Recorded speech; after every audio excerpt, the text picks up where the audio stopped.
Hello friends, स्वागत है आपका हमारे YouTube channel GK with me में।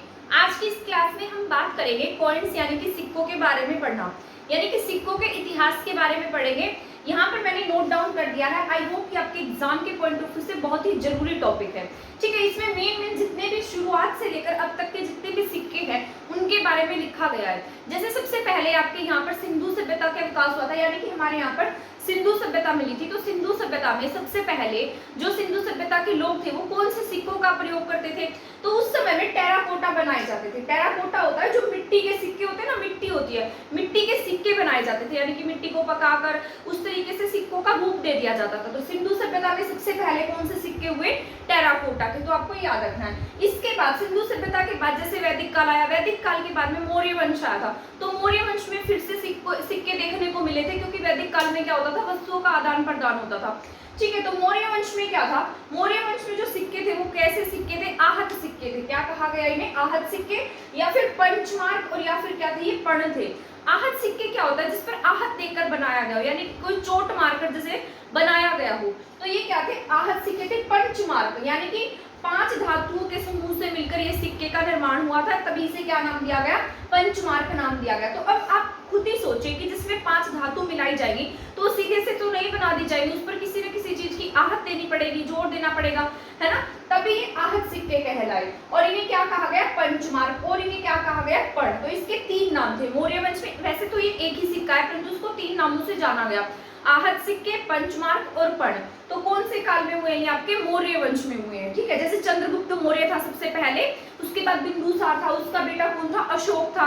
तो आप सभी इसके बारे में जानते होंगे। आगे जो हम क्लासेस करेंगे ना हिस्ट्री की, तो उसमें मैं आपको इसके बारे में डिटेल से पढ़ाऊंगी। इसके बाद है यूनानी। ठीक है, तो यूनानी जो थे, यूनानी ने सबसे पहले इंडिया में जो सोने के सिक्के चलाने का श्रेय है वो किसे जाता है? यूनानियों को जाता है। तो ये आपको याद रखना है। सोने के सिक्के जो होते हैं ना, मतलब जो सोने के सिक्के से रिलेटेड हमारा क्वेश्चन है, ये आपको थोड़ा कंफ्यूजिंग है, क्योंकि जो सोने के सिक्के है ना वो 3 काल से संबंधित है। तो सबसे पहले जो सोने के सिक्के चलाने का श्रेय है वो किसे जाता है? यूनानियों को। ठीक है, कहाँ से आए थे? ग्रीक साइड से आए थे, इसलिए हमें इंडो ग्रीक भी कहते हैं, क्योंकि बाद में हमारे इंडिया में आकर बस गए थे। जिस तरीके से मुगल आए थे ना, और मुगल बाद में हमारे इंडिया में बस गए, उसी तरीके से जो यूनानी थे वो कहाँ से आए थे? ग्रीक से आए थे, और बाद में आकर यहाँ पर बस गए, इसलिए हम इन्हें क्या कहने लगे? इंडो ग्रीक कहने लगे। ठीक है, तो इन्होंने सबसे पहले क्या चलाए हैं? सोने के सिक्के चलाए हैं। इसके बाद कौन आए? हमारे यहाँ पर कुषाण आए थे। ठीक है, कुषाणों का राजा जो कनिष्क था, जो बौद्ध धर्म को मानता था, है ना?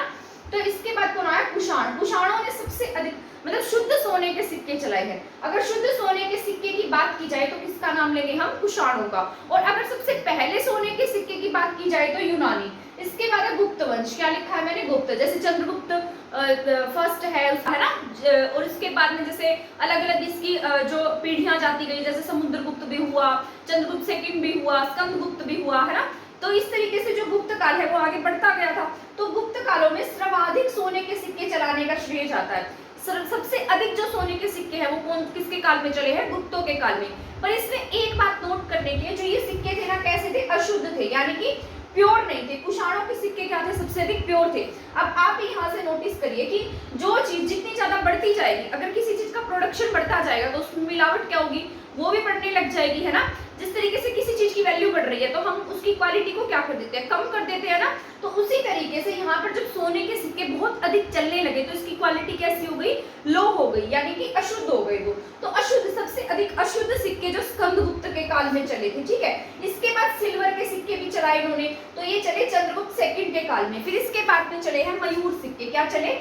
मयूर चले हैं समुद्रगुप्त के समय में। ठीक है, इसने अपना एक सिक्का भी चलाया था जिसमें इसको वीणा बजाते हुए दिखाया गया है। किसे? समुद्रगुप्त को। इसके बाद है कौड़ी सिक्के। तो इन्होंने क्या चलाए थे? कौड़ी सिक्के भी गुप्तों के काल में चले हैं। ठीक है, तो सबसे पहले मैंने लिखा है गुप्त। गुप्त में सबसे अधिक सोने के सिक्के। ये तीनों आपको पॉइंट याद रखने हैं। ठीक है, सबसे पहले मैंने लिखा यूनानी, फिर कुषाण, फिर गुप्त। जब आप इसको याद करेंगे ना तो इसी तरीके से एक टेबल बना लीजिएगा और टेबल बनाकर इसको याद कीजिएगा। इससे आपको आसानी भी होगी और याद भी हो जाएंगे। ठीक है, इससे आप कंफ्यूज भी नहीं होंगे। तो 2-3 बार इसको अपने पेजेस पर लिख के देखना, और जब भी एग्जाम में इनमें से कुछ क्वेश्चन आएगा ना, कोई भी क्वेश्चन आएगा, तो आप इसको बिल्कुल भी नहीं भूलेंगे। ठीक है, तो सबसे फिर गुप्त आता है। सबसे पहले किसकी बात की हमने? यूनानी। यूनानियों ने सबसे पहले सोने के सिक्के चलाए हैं। कुषाणों ने शुद्ध सोने के सिक्के चलाए हैं। इसके बाद चंद्रगुप्त गुप्त, इसके बाद आया गुप्तों का समय।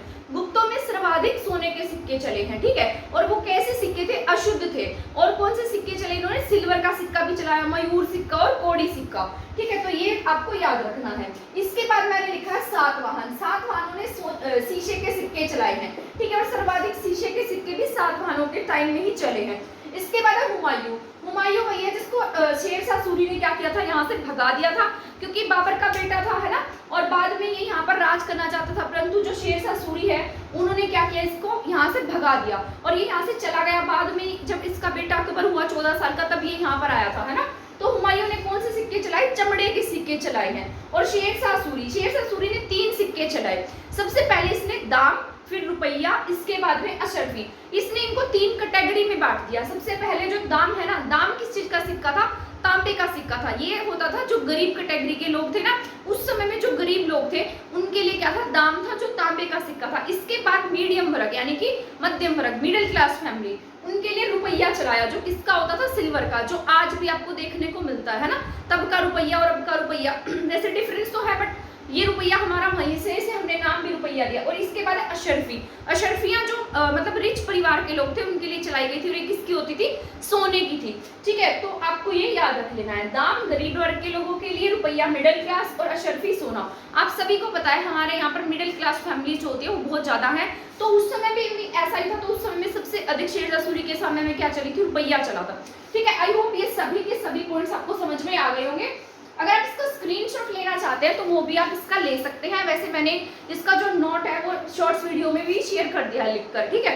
तो आप वहां से भी इसको देख सकते हैं। एक बार इसको रिवाइज कर लीजिएगा, 3-4 बार इसको ऐसे ही लिखकर देखेंगे तो आपको याद हो जाएगा, ठीक है। इसके साथ साथ हम हमारी ट्रिक्स के साथ वाली वीडियोस भी शेयर कर दिया करेंगे, ठीक है। तो आपके लिए वो एग्जाम में हेल्पफुल रहेगी।